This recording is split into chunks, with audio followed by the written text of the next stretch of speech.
থাকে তো ওই জন্য ঢোকে না ফোন একদম। বলো কি আচ্ছা বলছো? আচ্ছা। Thank you so much.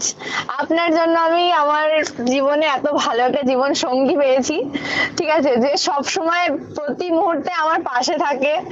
মানে আমার মানে কি বলবো, বলে বোঝাতে পারবো না যে আমি এত ভালো একটা মানুষকে পেয়েছি। তো আপনারা সবাই চেয়েছিলেন, আচ্ছা, তা তোমার আমি। কি তোমার কি রেজিস্ট্রিটা হয়ে গেছে তো? হ্যাঁ হ্যাঁ হ্যাঁ, রেজিস্ট্রি হয়ে গেছে। তারপর তোমরা তারাপীঠ ঘুরে এলে, পুজো দিয়ে এলে, তাই তো? হ্যাঁ, তারাপীঠ ওই জন্যই পুজো দিতে গেছিলাম। আচ্ছা, তোমার বরের নাম সৌরভ, তাই তো? একটা হ্যাঁ হ্যাঁ হ্যাঁ হ্যাঁ কলকাতার নামকরা হাইকোর্টের একজন অ্যাডভোকেট, তাই তো? হ্যাঁ হ্যাঁ হ্যাঁ।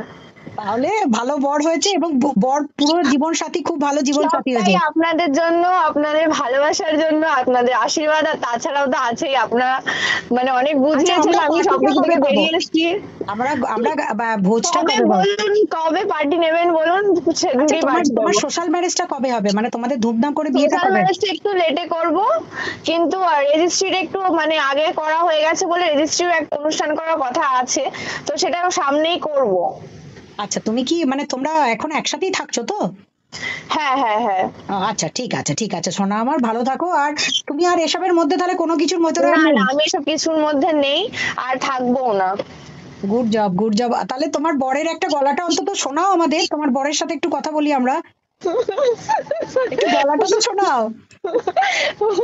বরের গলাটা একটু সাসপেন্ড। একটু গলাটা অন্তত শোনাও আমাদেরকে, হালকা শোনাও। নমস্কার। নমস্কার সৌরভ বাবু, নমস্কার।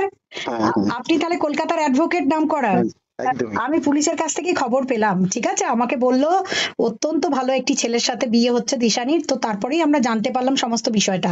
যাই হোক, সেটা দিশানির ভাগ্য যে আপনার মতো একটি ছেলেকে পেয়েছে। এবং সত্যি কথা বলতে কি, আমরা শুনছি দিশানির নামেও অনেকে নানা রকম ভাবে রিভেঞ্জ নেওয়ার চেষ্টা করছে। আমরা চেষ্টা করব দিশানিকে বাঁচাতে, এবং দিশানির পাশে যাতে সকলে থাকে। আপনিও প্লিজ একটু